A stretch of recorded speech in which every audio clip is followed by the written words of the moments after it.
xafladan oo lagu taageerayay madaxda cusub ee dowladda federaalka Soomaaliya oo lagu qabtay magaalada Nairobi ayaa waxa ka qayb galay mas'uuliyiin ka socotay safaaradda Soomaaliya ee dalka Kenya xildhibaano matalayay baarlamaanada dalalka Soomaaliya iyo Kenya mas'uuliyiin aqoon-yahano culimo diin siyaasiyiin waxgarad iyo qaybaha kala duwan ee bulshada Soomaaliyeed ee ku nool dalka Kenya xafladda oo ay soo qaban qaabiyeen jaaliyadda Soomaaliyeed ee ku dhaqan dalka Kenya ayaa laga soo jeediyay hadallo lagu baraarujinayay madaxda cusub ee dowladda Soomaaliya waxaana loogu baaqay inay wax ka qabtaan dhibaatooyinka xoogga leh ee ka jira dalka Soomaaliya ra'iisul wasaaraha cusub ee Soomaaliya mudane Xasan Cali Khayre oo qadka telefoonka uga qayb galay xafladda ayaa mahadcelinta kadib waxa uu sheegay in dowladdiisu ay ka fogaan doonto isqabqabsi iyo khilaaf siyaasadeed waxaana ugu baaqay bulshada Soomaaliyeed inay qayb ka qaataan horumarka ka jira dalka Soomaaliya intii ay soconaysay xafladda waxa loogu duceeyay madaxda cusub ee dowladda Soomaaliya iyadoo ay rajo ka muujiyeen ka qaybgalayaashu inay wax badan iska bedeli doonaan xaaladda waddanka Soomaaliya dadkan Kenya waa dad wanaagsan waa dad walaalahana soo dhaweeyay waxaan rabnaa walaan kula noolaano oo idinkana Soomaalinimada iyo wadannimada iyo sharafta ilaalisaan aad baa mahadsantihiin waxaan jeclaan lahaa inaan u mahadnaqo xildhibaanada oo hogaaminaya Aadan Barre Ducaale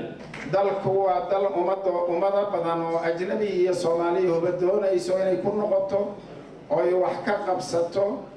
waxayna ku xiran tahay ku noqoshadooda iyo wax ka qabadku iyo wax ka qabsiguba nabadgelyada siday uga shaqeeyaan dadweynaha waxaan leenahay hal la taageero dhaqaalaha lagu taageero cod ha lagu taageero hal la taageero dowladda iyagana waxaan leenahay sida ummaddu idinku faraxday u qalma dalka waa dhismo haya gaar ahaan magaalada Muqdisho laamiyadeedii waxa ka dhiman dariiqadeedii waa yar yihiin daaraha ka dhisan waa la yaabaysiin waxaan idinkaga codsanaynaa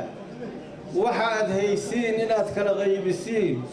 oo waxna dalka ku dhistiin waxna halkan ku haysatiin intaad wasaaska qabtiin aniga ku hadlayo magaca madaxweyne Uhuru Kenyatta iyo dowladda Kenya anaka dowladda Maxamed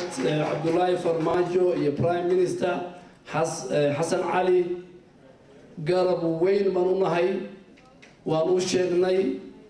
xamar u tagnay adana bishan aakhirkeed way noo imaan doonaan madaxweyne Farmaajo uu imaan